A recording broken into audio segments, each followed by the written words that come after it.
Hi guys, welcome back to my YouTube channel. ఇవాళ నేను చాలా రోజుల తర్వాత ఇవాళ ఒక రెసిపీ పోస్ట్ చేస్తున్నాను.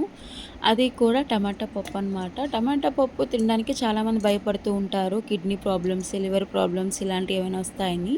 తర్వాత డైజెషన్ కూడా బాగా అవ్వదు అని కొంతమంది నమ్ముతూ ఉంటారు. అలా రాకుండా ఉండాలంటే మనం టమాటోతో పాటు ఒక 2-3 మిరియాలు కూడా వేసుకుంటే మనకి కిడ్నీ ప్రాబ్లమ్స్ కానీ, స్టమక్ ప్రాబ్లమ్స్ కానీ ఏవి రాకుండా ఉంటాయన్నమాట.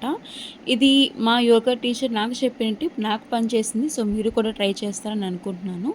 తర్వాత ఇలాగా మిరపకాయలు, 4 ఎండుమిరపకాయలు, పోపు ఇవన్నీ వేసుకొని ఇలాగ మిక్సీ చేసుకుని టమాటా గుజ్జు కూడా వేసుకొని, చిటికెడు పసుపు, అలాగే స్పూన్ ఉప్పు కూడా వేసుకొని, తర్వాత ఇలా ఉడికించుకున్న నేను పెసరపప్పు, కందిపప్పు వాడానండి. ఎందుకంటే ఇలా క్రీమీ టెక్స్చర్ రావడానికి. మీకు నచ్చితే దీన్ని ఒక సెకండ్ టిప్ కింద మీరు తీసుకోవచ్చు. అలాగే టమాటా గుజ్జు ఉడికిన తర్వాత అందులో పప్పు కూడా వేసేసి ఇలా బబుల్స్ వచ్చేస్తే మన టమాటా పప్పు రెడీ అయిపోయినట్టు. నచ్చితే లైక్, షేర్ అండ్ సబ్స్క్రైబ్.